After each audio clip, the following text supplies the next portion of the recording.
Coming live from San Diego, California, USA, is our guest this morning. Welcome to this very special edition of the KAJ Masterclass Live, the show which ensures that you profit from your time spent here with experts either through their industry insights, information, or simply learning from them. And before I move forward, may I request you to subscribe, follow, like, and comment on whichever platform you're watching or listening to this show on. And today we have Amy Scruggs, TV host, media coach, recording artist, author. Welcome to the show, Amy. Thank you so much. I was really looking forward to being here with you today.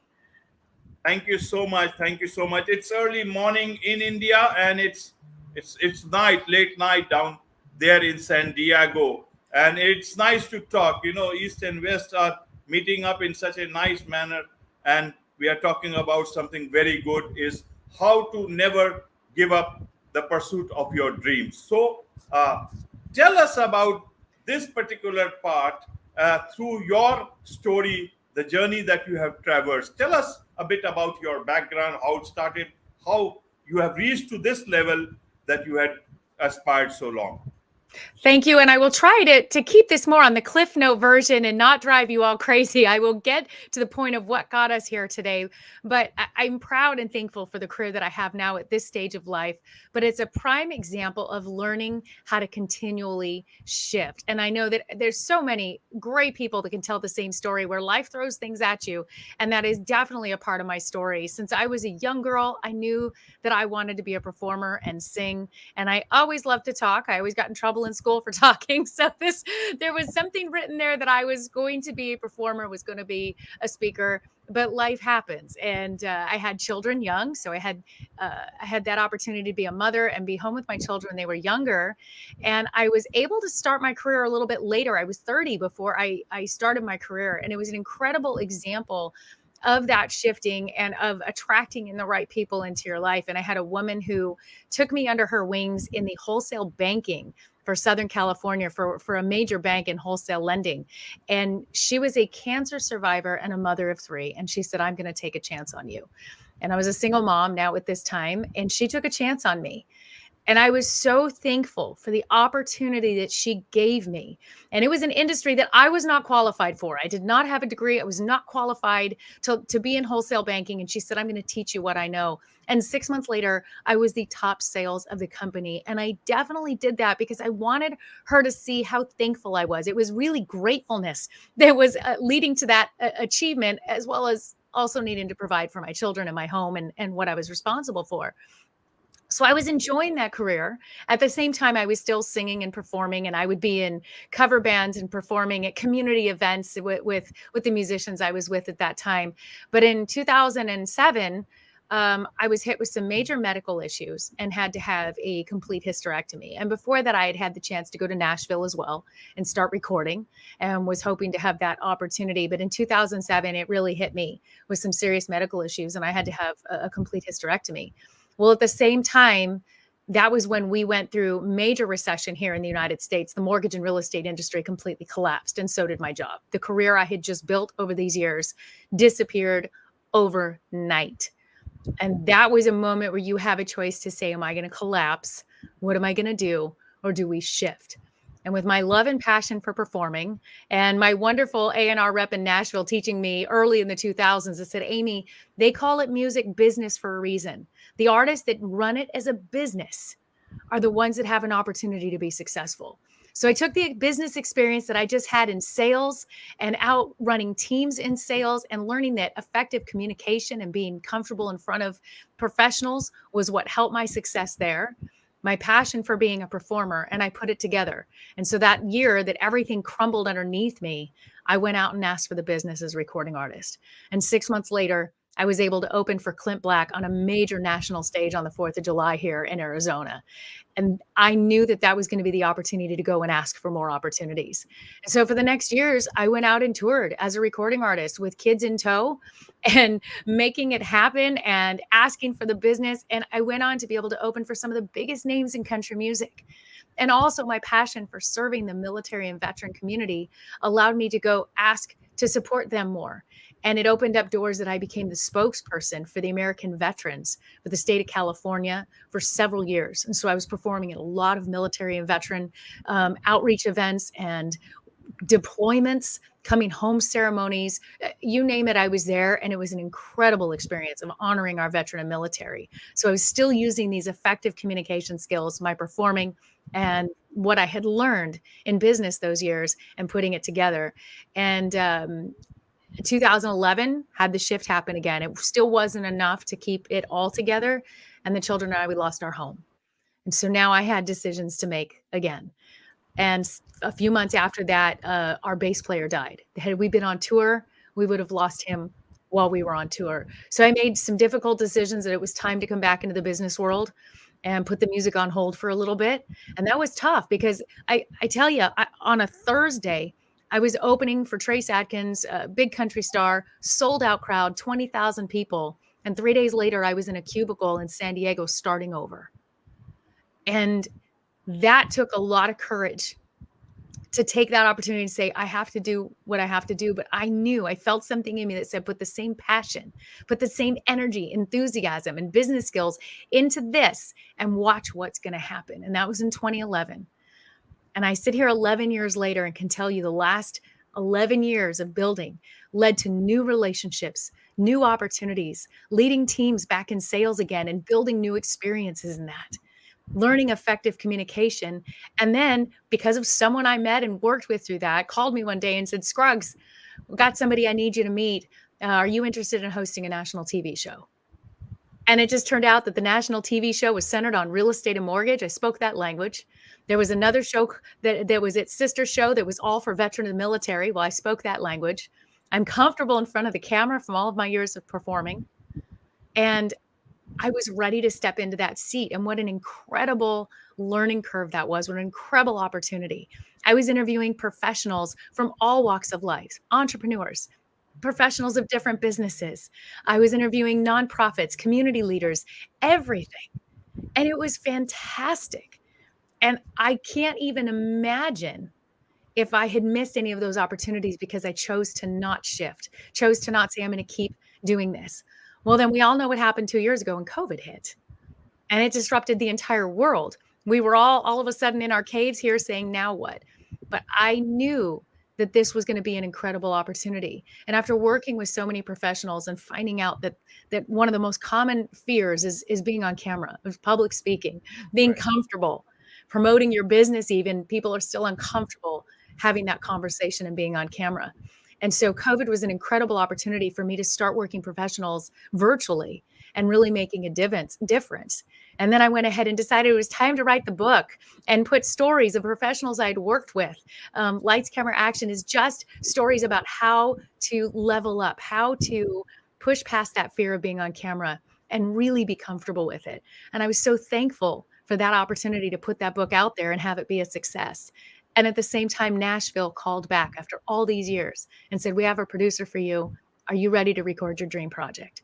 So during the pandemic, I got to write a book and I was able to go back to Nashville and record new music, that childhood dream, these years of experience, but now with a different level of respect. And I went out and recorded my new project in 2021 and released it this year. And now, thank you to tools in this digital world and virtual platforms and social media and connectability, I am so thankful to say that song has been on the charts worldwide and in the US here even for the last 7 weeks. And I can't believe that these dreams were able to become a reality from pushing through and believing that what is meant to be is still out there and giving up is not an option. And that's what led me here to this wonderful time with you today. So now we can dive into some fun stuff. There it is.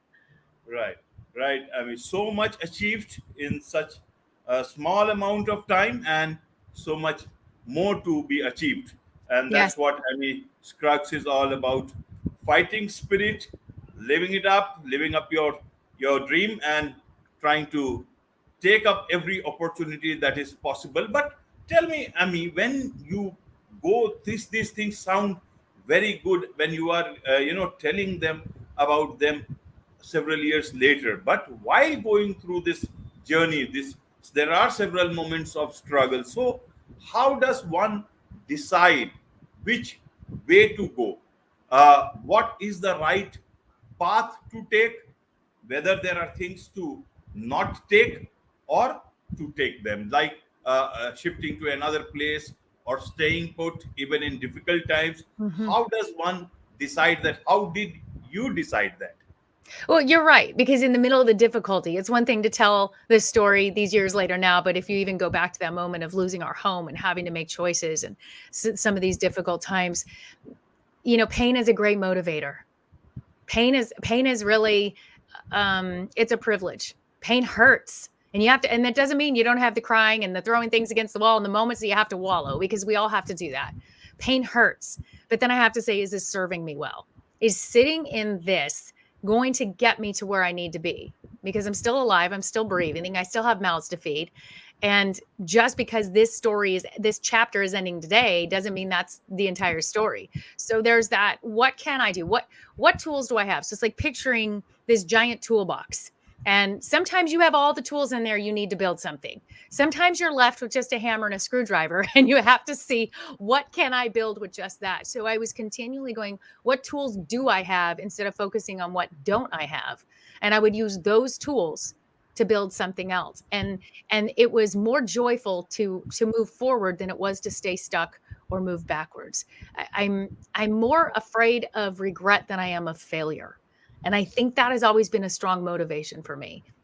And you can take it all away. I've had it all taken away. But I knew that I had inside me what it takes to go do it again. If everything disappeared again today, okay, what tools do I have? How do I use those? And how can I continue to press forward? Because anything else just isn't an option. And I think that's just where my mindset always was. Right, right. Now, Amy, let me ask you this. We are talking about, never giving up the pursuit of our dreams. Now, for the young generation, I would like to ask you, firstly, what exactly is dreaming right today all about? Because there is the world which is so different Mhm. than, say, 10 years before. Things were much more clearer. The skies were much more clearer, and you could see things. You could dream things. Right. Today, your lives are made up so much of about social media, about so much so-called great things. People are achieving, and then you find that their lives are not so great after all. Right. Right. So in that whole journey, even on TV hosting, a lot of people find that TV hosting is about having a glamorous job, like No, it's you have. hard work. Yes, yeah. So, but when you are young, you want to be known, you want to be seen, you want your friends to acknowledge your presence, that you have achieved something in life. That time, being seen on television in whatever format is very, very exciting. And now there is a huge generation which is, making all those videos and everything or else on different social platforms. I don't know what's the monetization and the career viability towards that thing, but in a nutshell, in a wider sense, how do you see, how do you tell the younger generation amidst all this so-called glamour around, all this Right. colors around, how to dream right and see the colors of the right dream in the right perspective? You're right. There is definitely that different disconnect in what our, younger generation. I have children now that are young adults, and they are living in a completely different world than what I was, and I get that. And there's there's a part that I wish I could sit down with every one of them. But at least I get to with my kids and their friends, and have some influence to say, stay with who you are, figure out who you are, and wanting to be seen, wanting to be on camera, wanting to be out there. That's fantastic. I love it too. I love performing. I love what I do. But you have to think about, what is the why? Are you doing it for fulfilling something that's missing in you, or are you trying to make a greater impact in the world around you, in your environment? Are you sharing something that's going to impact somebody's life? Are you doing something that is giving, that is going out, or is it just a void for you? I see so much material out there that I'm like, oh, that's just not necessary. But I think everybody has to find that for themselves, of what their passion is, what drives them, and continuing that daily pursuit of being their best. And failure is okay. It's okay if you're making mistakes and you're putting videos out for the wrong reason, or you're trying to be seen for the wrong reason. That's okay. Because again, pain's a great motivator. Something's going to happen that's going to teach you that lesson. Life has a great way of teaching us lessons. But start searching within, and that self-awareness that says, what do I really love? Go back to that core for me at 3 years old, I knew I wanted to perform. I went back to that core of, okay, who am I? I was in trouble in school for talking too much, but I really do love communicating and talking with people. So finding that core of, okay, let's channel this and put it out there correctly has evolved into really not only finding myself, but also making a bigger impact, which is then as a result, creating visibility into my career. But it's not the other way around. I'm not forcing the visibility for the wrong reasons. It's really just such a joy to be on platforms like this that you have here, where it's making a difference in lives, where it's bringing the right content out to people to make a difference in such hard times in this world today, that we have resources like you've brought here for people to come in and say, okay, I can do that too. All right, then maybe it's not so hard. And if I can be a resource to say, look, pay the dues, go through the hard times, find yourself in this, start figuring out your purpose. And then you're going to notice that what you're putting out there is going to start shifting and changing and being for a more positive impact. Right, right, Amy. Well put, well put. Now, the other part that you keep on talking is, don't be afraid of the word no. Keep asking Yes. for the yes. Tell us about that. And that is a great message for almost everybody. This world is getting, uh, you can say, harder day by day, and people's mind seems to be getting closed day by day. And if I tell you, I feel that empathy is slightly, vanishing in somewhere. The milk of human kindness is getting, spilt on the roads somewhere. I don't Yeah. know. I see it less and less. So tell us about this. I love the word no. And I know that for most that's scary. And if I collapsed after the first no, I wouldn't be anywhere right now. When we look at no, if you knew that you were 25 no's away from finally getting what you've been wanting, what you've been working towards, and you're focused on that, and you get that first no, okay, check it off. Fantastic. Because with each no comes that learning. And if you knew you at 25 were going to get the yes, how would you feel at no 20? You'd be like, woo, I'm getting closer. No 22, you're like, yes, I am really getting closer. No 24, you're throwing the party. So we know that there really are that many no's before we get yeses in life. There are, if you read biographies, watch other people's stories, no one says, I got the first yes and everything's been great ever since. There's always that story behind the scenes of the no's, of going through those rejections, of going through those pain points. So when we start seeing more no's coming in, it just means that doors are opening closer to the yes. Even today, if I get a no, I'm like, thank goodness, because now I don't have to focus my energy and attention on that. I don't have to worry about that no. Well, maybe should I have? It's just a no. Then that door closes and I can focus on opportunities that I'm supposed to be looking at, because opportunities are a great chance to use discernment.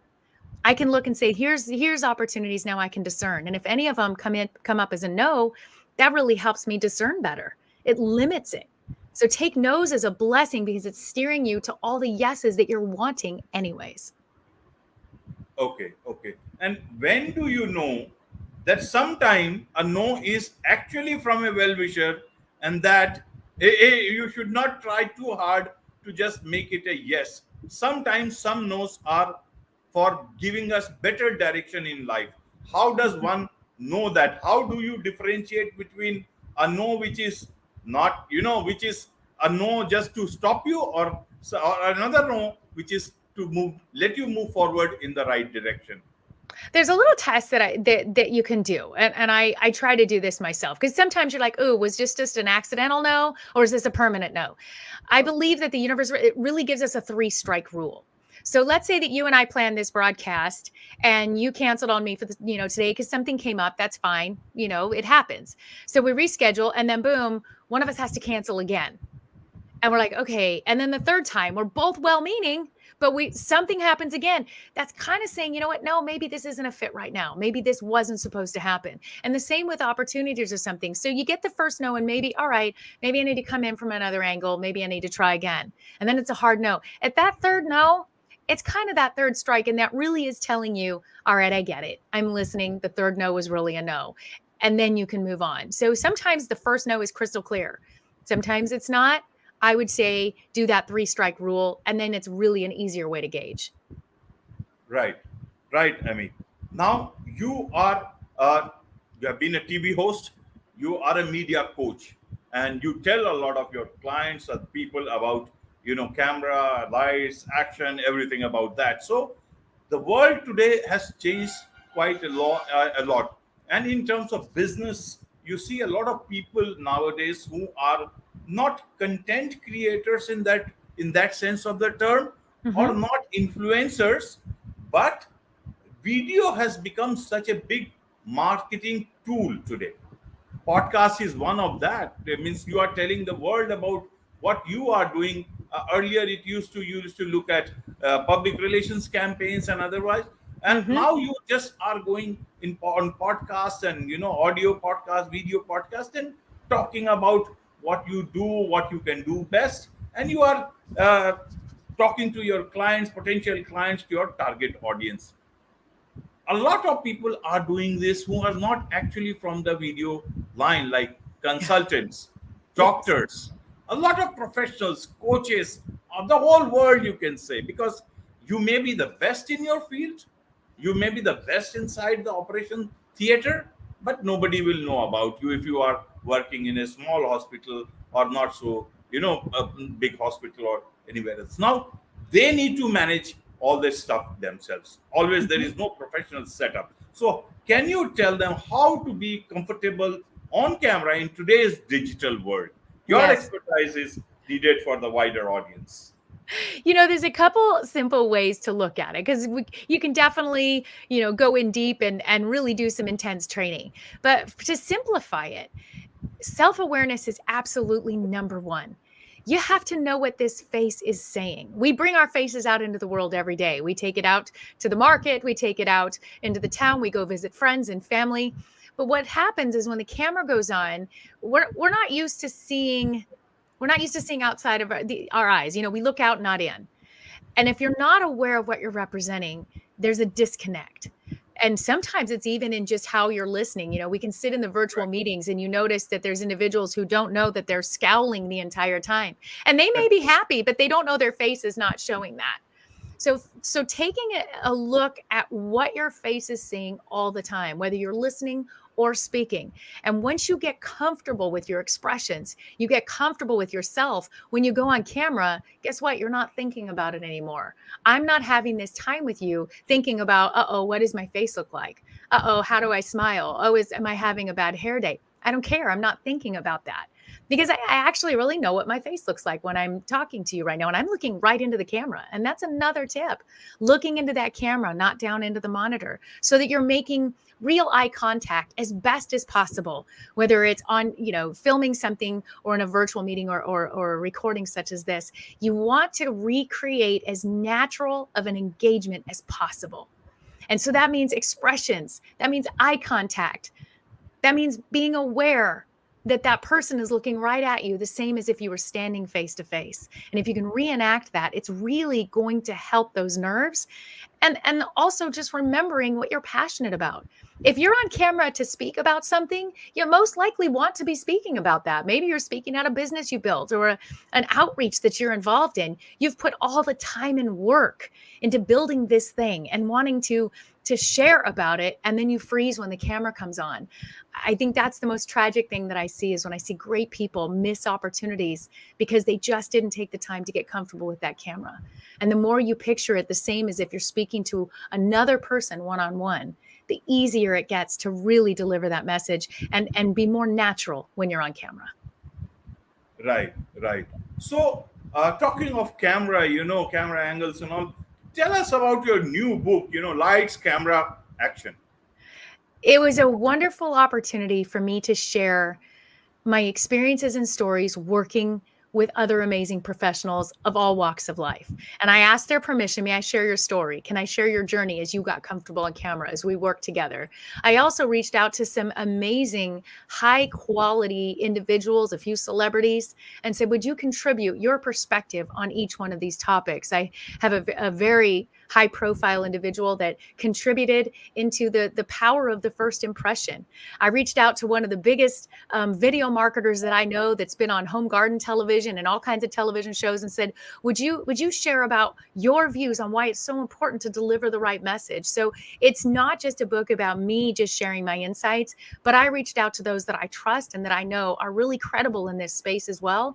And I had them share their stories. And then I give my tips of just how to simplify this, how to get comfortable with it, and how to really present your best self. And I think that anyone, if they're just using this for their own social media, or whether you're getting ready to be on CNBC, I hope that this book is a nice, easy read that gives you tips and tools to accomplish that. Right, right, Amy. So, tell me how you do a lot of media coaching and all that stuff. So, how do people reach out to you? How do they buy their book? Where do they find all the details? I will obviously put it on the YouTube description, but hearing it straight from you is a bit different. Well, thank you. Luckily, my name isn't very common. So if you just Google Amy Scruggs, you're going to find everything. But the book is available where all books are sold. So Barnes and Noble, Amazon, you can find it online. The same with the music, all streaming platforms. The music is on. So if you just Google Amy Scruggs, you're going to find those websites, and then the links are on there as well. But if you go to your favorite platform, you're going to be able to find the music and the book as well.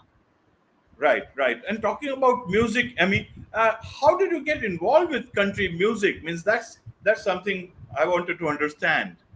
Especially being from California. I'm not from Tennessee, but my dad loved country music, and so since I was a young girl, that was the influence that I had, and being with my dad and running errands with him and listening to country music in the car.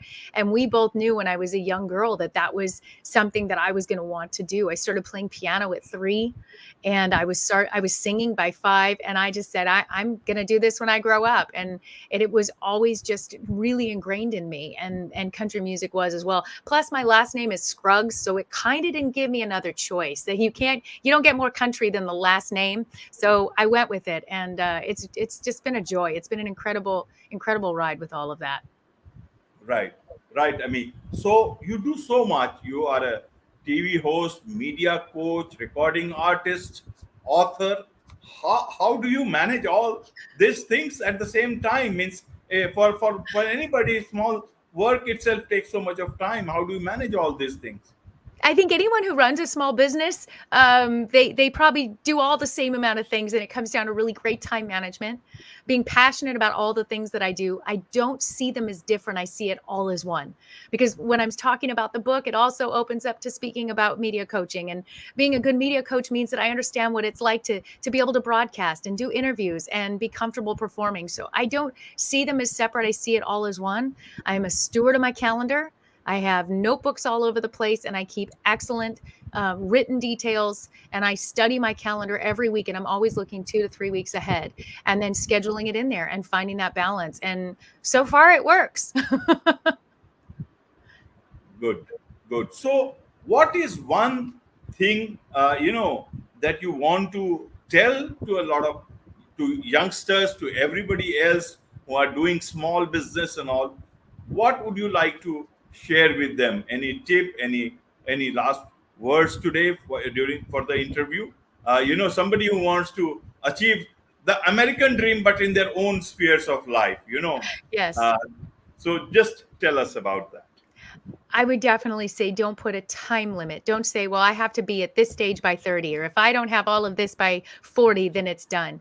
Take the limitations off so that you can evolve, so you can use your experiences to grow and expand into your purpose and what you're supposed to do. I have taken any age barriers off, any time barriers off, and I'm not attached to outcome. I'm absolutely in love with the pursuit. Right. That's well put. That's well said. In fact, I'm very happy to listen because each day we are putting so much of pressure, and that pressure is not from outside, but our self-created pressure that we got to achieve this. And within this, and forget about the life. We put pressures every day on our day-to-day life that I've got to achieve this. After this, I've got to achieve this, and then I'll do this. The laundry list is so big that you get fed up just by seeing the list itself. You set yourself up for failure that way. Right, right. Thank you so much, Amy. Thank you so Thank much for your you. time. It's so much, a lot of insights, tips, and a lot of learning from this interview. Thank you very It's a much pleasure to indeed. be with you. Thank you. Right. On this note, it's a wrap on this edition of the KAJ Masterclass Live. Thank you so much indeed.